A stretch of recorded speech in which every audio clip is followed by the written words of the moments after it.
Good day, everybody, and welcome to today's latest episode on my YouTube video series. And today we're going to talk about a topic which is I think it's very interesting, right, for retirees in Singapore. In case you don't know, which is basically how to use trust, right? And when I say trust, I'm talking about standby trust to pass on your wealth to your next generation and the generations to come, right? I think this is a very, very big topic, especially in Singapore today. Many people are aging, and we are in the time where it's time to plan how to pass the wealth from the current generation to the next generation. And a lot of people will say, use will. But I want to show you why trust is better than will, right? Especially if you have a substantial amount of money to pass on, why this is better and why this can be better for generations, not just for the next generation, okay? So, interesting topic, right? Normally I talk about property, right, or retirement.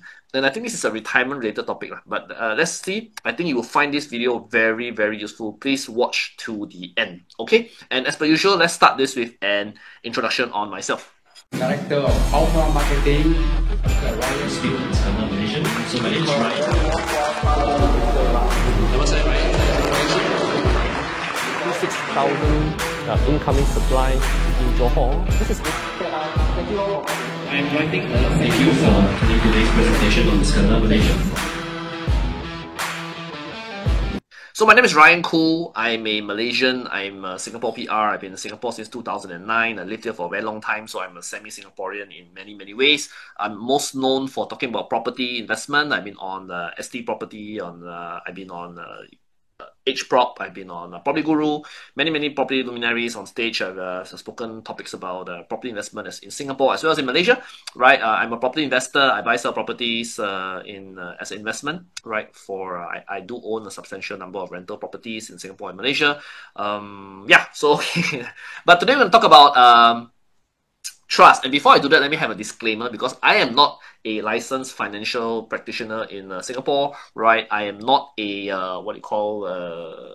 fully trained in this topic, right? But I do know enough, right? I think I know more than enough, right, to explain about it. So disclaimer here: if you really need to find out more, please talk to a professional financial advisor. I can recommend one to you if you need, right? After this video, right? If you find this useful, okay? Before you do any full works after this. Okay, so structure of a trust. Now, in case you don't know what a trust is, right, let's start with the structure. So a trust, right, is the blue color one here. So let's say I give this trust a name, Khoo Family Trust, right? After I name it after my family, right? So Khoo Family Trust. So trust is here. So trust is a legal entity. Yeah, it has a legal bearing, right? So a trust can own something, right? And I am the settler. So let's say settler me, Ryan Khoo, right? Let's use myself as an example. So I am the guy who created this trust, and I'm the guy who is funding this trust. So all the assets I put into the trust come from me as the settler. It can be my wife as well, but let's say in this example, I keep it simple, just me, okay? And I have beneficiaries, okay? So beneficiaries are people who benefit from the trust, right? So in this case, I put my wife and my 2 children. If I have grandchildren, it can be more and more. I can define who the beneficiaries are. So these are people who benefit from my trust. They don't own the assets in the trust, yeah? I make this very clear distinction. They are beneficiaries. They don't own the assets in the trust. The trust is the one that owns the assets, okay?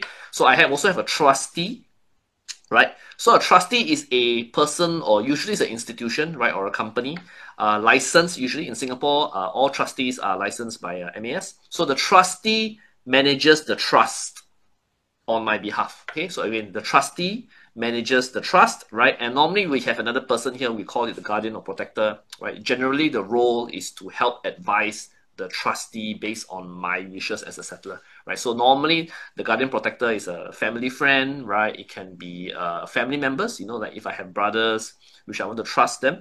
So I assume that my family member, my brother or my friend, they know my wishes well, they know what I would want to do, and they will be guiding the trustee, right, in managing making any big decisions when they come to manage my trust. Okay, so clear? So everyone clear about the structure, right? So this is how a trust works, right? So a trust is a legal entity. A trust can own assets. I think you cannot sue a trust. a trust cannot be sued. You can sue the trustee, right? If the trustee not performing, right, or there's a breach of trust, you can sue the trustee. But again, like I said, Singapore trustees are all licensed companies. There is actually a business. So you can sue the trustee, but you cannot sue the trust, right? So your assets are safe within this trust in a sense, okay? And the beneficiaries, like I mentioned, they do not own the assets. They just get the benefits from the trust, okay? So why is a trust important, right? So number one is there are four main benefits here. So number one is structured wealth distribution. I'll go into that later. Asset protection, right? Legacy planning and wealth protection through life insurance. So let me go through all these four with some examples, right? Why these are the benefits of using a trust. So number one is structured wealth distribution. So let me go to scenario one. Let's say I, Ryan Khoo, right? I have beneficiaries. I got children and I got young children, for example. So I'm worried that my beneficiaries, they don't know how to manage the wealth that I'm giving them. Okay, so the reasons could be many. Number one, they could be too young, right? Like in some cases, I got young children. So, but if I pass, right, I'm not around, right?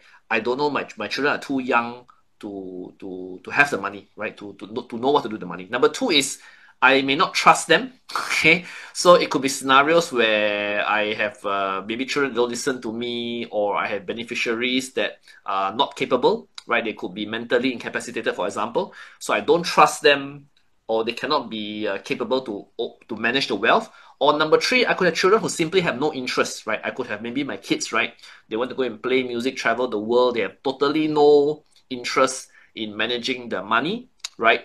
They want to do something else with their lives, right? That is also possible, right? So I may have these scenarios, right, where I have beneficiaries don't know how to manage wealth. So what I do is I get a professional, right? In this case, it's the trustee to manage on my behalf. Okay, and what happens is the trustee manage my money, right? And they will pay my beneficiaries, for example, a fixed payout. For example, $5,000 every month. They pay to each of my children every month from the money that they are managing. Example, let's give an example, right? So of course it depends on how much money I have and how much money I want to instruct. Okay, but I can tell my trustee, okay, every month you pay these guys, my children, XXX this amount every month. So there's a structured to this wealth distribution, right? And I can also structure the trustee, give instruction to my trustee right there, but before I pass, right? That, for example, I can give them lump sum money to my children, right? Triggered by events or age. For example, like if my son hits 30 years old, you give him 100,000. When he hits 40 years old, you give him another 100,000. If he get married, you give him another 100,000.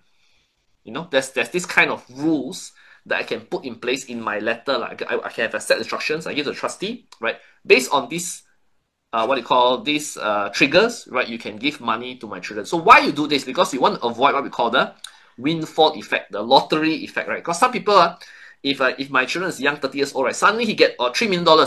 Wow, he will maybe spend all the money one shot. Correct? You could be worried that if your children don't know how to manage the money, or people cheat him, or he don't know what to do with the money, he spend everything, then by the time reach the third generation, you know, Chinese have the saying, right?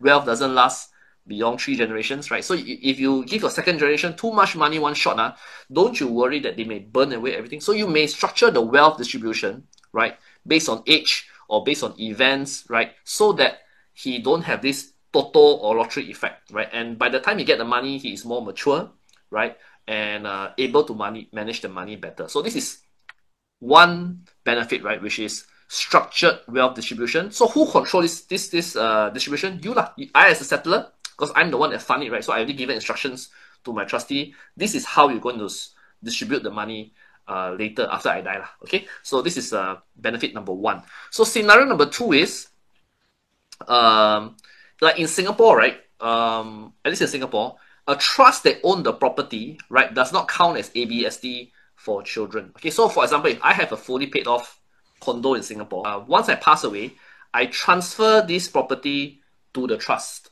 right? And so this trust own the property, right? My children consider no ABSD because they don't own the property owned by trust, not owned by them. So when they buy property in the future, right, they don't have ABSD problem. They can buy HDB, they can buy BTO, they can buy resale. They don't kena the ABSD issue because the property is owned by the trust. This way, right, in theory, let's say if I own one private property, my wife owns one private property, and when we both pass, these two private property go to the trust, Okay, my children can go on to buy their own private property, and they will have another, but they have the benefits of these two other private properties from their parents, which are sitting in the trust, right, and don't count as ABSD, right? So this is actually one benefit in Singapore, right? Why you hear some rich people in Singapore, they buy properties and they put under trust, because trusts don't count as ABSD for ABSD purposes. So this is a benefit number 2, right, in Singapore case, right? Asset protection. Okay, let's talk about asset protection. Assets owned by the trust, right, don't belong to your beneficiaries. For example, right, let's say my son, example, he get married, okay, and then one day, let's say touch wood, right, there's a divorce, right, or there's a bankruptcy, right? Okay, let's use divorce. There's a divorce, and in Singapore case, or in many cases in the world, asset may be split 50-50, right, after divorce, right? So 50% go to his wife, 50% my son keep. But if, for example, my son's money is not owned by him directly, the money is sitting in the trust, right? Then the divorce proceeding cannot take his money, because this money don't belong to him, belong to the trust. You got it? So, or for example, there's a family home, right?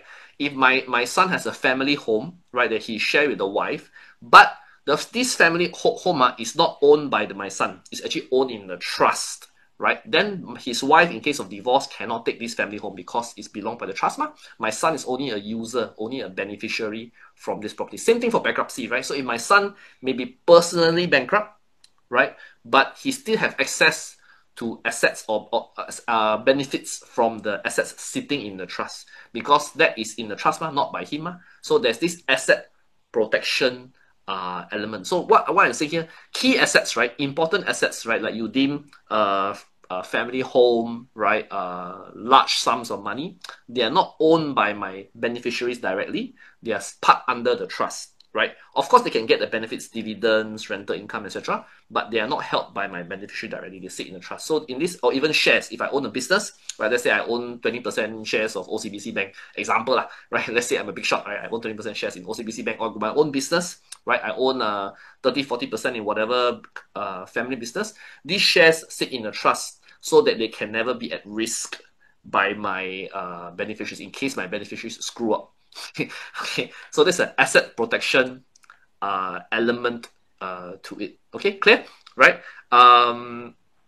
Legacy planning. Now, what is legacy planning? Legacy planning means is I want to instill certain behavior or result from my beneficiaries. Let's say my children or my grandchildren, right? So, okay, so before I pass, right, I want my children to do certain things that I want them to do, right? Okay, as a parent, maybe I don't know what's the correct thing to say, but let's say I want my parents to do something. So I can trigger or create a plan for my trustee, right, what to do, right, based on certain performance standards or results. For example, if my children go to university, I pay them one lump sum of money. Example, to fund the university fees, to fund his lifestyle university. So I will reward that behavior by telling my trustee, if my children go to university, I pay them this money. If my children get married, I want my children to get married, to have grandchildren, right? I want to perpetuate my line, let's say, right? So I want my children to get married, I give him one a bonus, right? I pay him some money as well, right? If I have children, I pay him some more money, right? If they work for the family business, for example, I want my children to work for my family business, right? Let's say I want to instill this behavior, I also pay him a certain benefit, right? Or if my children buy insurance for my grandchildren, right? Or pay for my grandchildren's education, my grandchildren's university, I want the trust money to pay for it. So by doing so, right, by creating all these rules, right, I can tell my children and my grandchildren and so on and so forth, these are the behavior I want. You create this behavior, I will reward you with money from the trust, right? This is the legacy planning part of it, right? And number 4 is what we call wealth protection through life insurance. Now, the question is it, Ryan, wow, so good so far, right? But how does the trust continue to have money? Won't the trust run out of money one day? Okay, so how this is normally done, right, in wealthy families, right, is through life insurance. As you know, if you buy life insurance, you buy protection, right, there is a payout value, right? So it can be $1 million, $2 million, $3 million. Of course, it can be very big depending on when you buy, how much you buy, how young you buy, right? So basically, through life insurance policies, right, because of the payout value upon the person's passing, right, the life insurance policy payout goes back to the trust. This is how it's normally done. So, for example, I got 2 children. My trust pays for their life policy. If I got 4 grandchildren, the trust also pays for their life insurance policy. But all the money go where? The money don't go back to them. The money go back to the trust, right? So the trust, and we assume that everybody lives 70, 80 years, right? So in average, of course, some people may die earlier, some people die later, right? If it happens, there's a payout value, right, that goes into the trust. So the trust, in a way, uses life insurance to forever perpetuate their amount of money, okay, where all the lump sum scenarios are considered. So the trust will use life insurance to cover back. That's why you see in many cases, right, a lot of trusts, they normally work hand in hand with insurance agents or life insurance, because they use life insurance, they set up a trust, they buy life insurance for all the beneficiaries, for all the settlers, and they fund everything, and the wheel will fund it all, go back into the trust.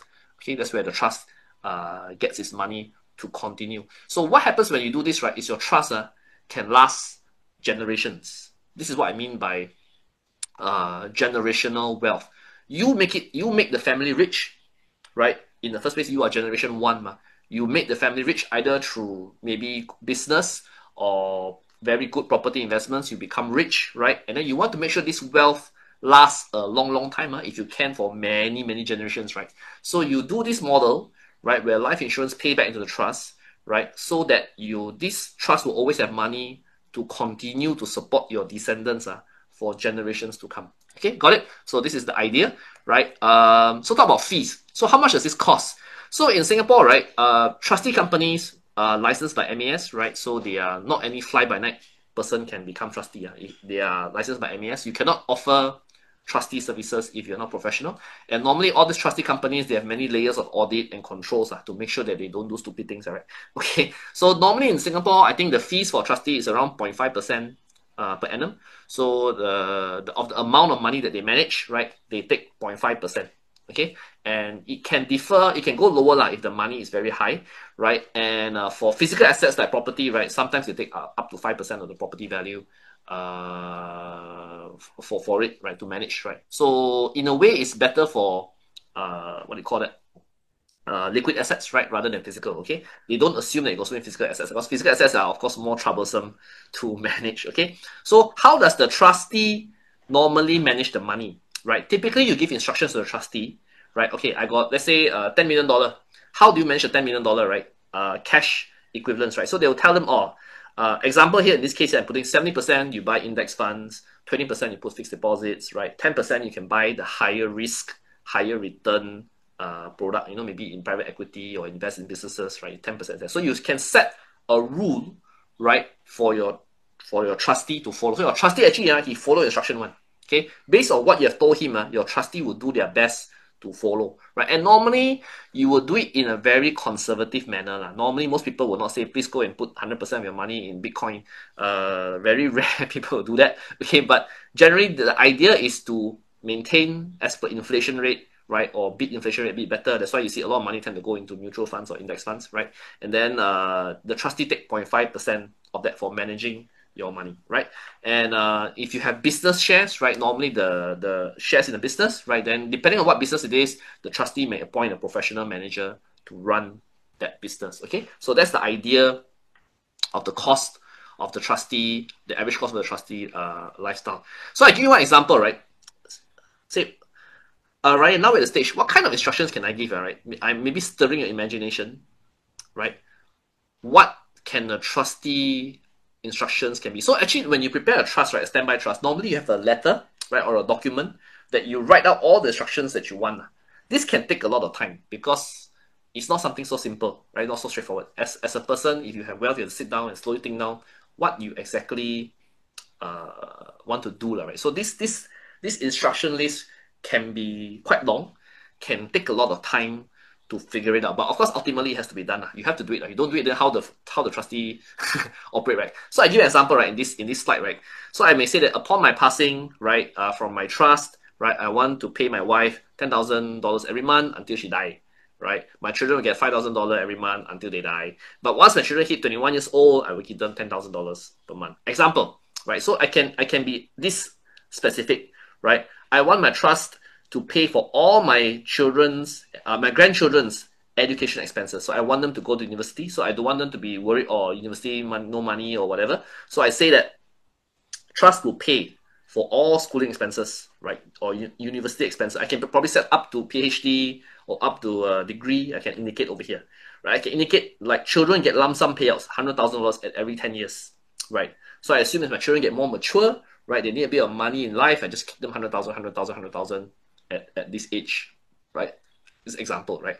All members of my family must have a life insurance policy from the age of 5. From the moment they're 5 years old, we buy a policy for them, right? With a minimum payout value of 1 million.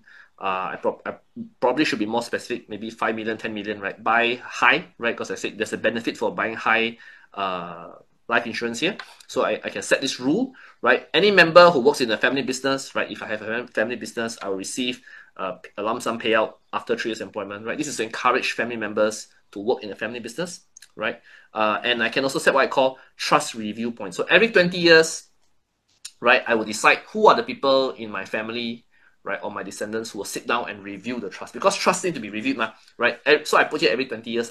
So because conditions can change, right? Things may change, right? So my descendants 20 years later, after I die, they'll sit down and decide what are the adjustments to the trust instructions and how would they decide. I need to set down this kind of rules, right, for them. Got it? So these are examples, right? Of course, if you can think of more, you can think of more. I think the more detailed, the better, right? But I think important is the last one, right? You have to set a review point, right? Because cannot be your instruction last for thousands of years, right? So that there have to be review points where the trust instructions are being reviewed. Okay, so Brian, sounds great. I learned something new today. Wow, I didn't know there was such thing in Singapore. How do I start? Okay, how much money does a trust need? Okay, my guess, if you ask me, at least $1 million Singapore. I don't think there's a real minimum value, right? But I mean, you could probably start as low as $500,000. I don't know. But in asset value, net asset value, it can be part property, part cash, or part liquid, right? But together, you should maybe have about $1 million or higher. I think. I don't know whether there's a better way to guess this, but yeah, if you got $1 million or high hundred, almost $1 million, where your private banking status, right? You have this kind of money. Partly in your property, some could be in the property, some could be in cash in your bank account, but together you have this, you can start. Okay, you need to do a list of all the assets you have. This can be liquid assets, real assets, right? Properties. It can be insurance policies with payout values, right? Retirement funds, CPF, EPF, everything can be put in. Local properties, overseas assets, right? Everything can be put in. Right? Anything that you own, you have to write down a very long list, right, of what you have, right? Think about instructions. As I mentioned earlier, how are the rules that you want to set? Because you need to tell the trustee what to do. Think who's going to be the protector / guardian. You need one trusted person, right, after you pass away, to sort of guide the trustee, at least in the initial years, right, to make sure that things are done according to your wishes, someone that you trust, right? And last point, standby trust. So you say, Ryan, what is a standby trust? A standby trust is a trust that is not alive yet.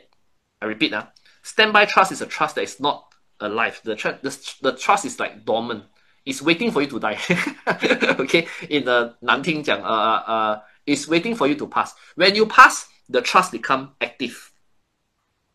I repeat So standby trust means the trust is legally created, documented now as per what I write here. You write everything down first. It's dormant. There are no assets in it right now. Okay, it becomes active and funded at the future point, usually at my passing. Let's say at my passing, or if you have 2 people, then 2 people passing, or 1 person passing, if you ever pass first, right? Then it starts to transfer money into the trust, right? And then, and normally it's done by a will. So normally my will will say that, after my passing, this standby trust will become alive, yada yada, assets all will go into the trust. Not everything needs to go to the trust. You can still decide that, some things go to trust, some things do not. But usually, if you are smart, the majority of stuff should go into the trust, right? Only things that you don't care on maybe can no monetary value one, you can maybe don't put in the trust, right? But this is how it works. So standby trust only become alive at some trigger point, right? Which is usually your death or passing, right? And So that's basically it works. So in Singapore today, I think setup cost is roughly 13,000 just to set up this trust document. So that's what I mean by standby trust. The trust is there but not alive because you're still alive, I'm talking to you on this video today. You guys are still alive, but you haven't died yet, right? So once you pass away, right? Or if there are two people, then if two sponsors and one of the sponsors pass away, then the trust become alive, right? So in this case, right, you don't pay the 0.5% per annum because the trust not alive yet, nothing inside. Once everything go inside, then only your trustee start to work. Understand? Your trustee is not working now, actually. Your trustee is still because this trust is dormant, right? Your trustee is not doing anything, but when the trust become alive, then your trustee will start work. Okay, got it? So of course, whatever I said today, I'm sure there are a lot more details. I don't know whether I said anything wrong. If I said something wrong, please comment in the comments below. If I did say anything wrong. If you want to find out a little bit more about what limited information I have about trust, you can call me, WhatsApp me. This is my number, 81261626. I'm more than happy to share what I know about trust. And I can recommend a specialist who do trust in Singapore for you.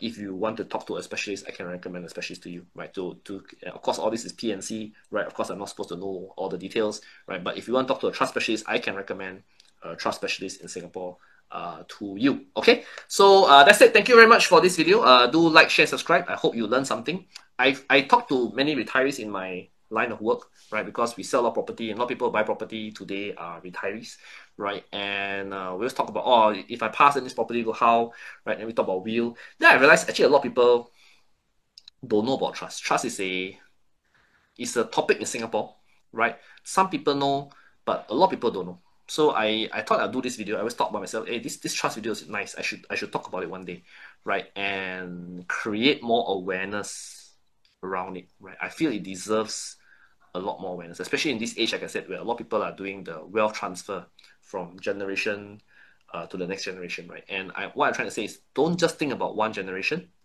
think about multiple generations. So like all the rich guys, the rich families in the world, the Rothschilds and all these big families, right? They actually use a lot of trust to keep their wealth in their family. That's why their wealth can last many generations. If you want that for yourself, right, even if you're not so rich, okay, you want at least your grandchildren, great-grandchildren to have a bit of head start in life, right? I suggest you look into this trust if you haven't done so already. So thank you very much, right? Hope you enjoyed this video.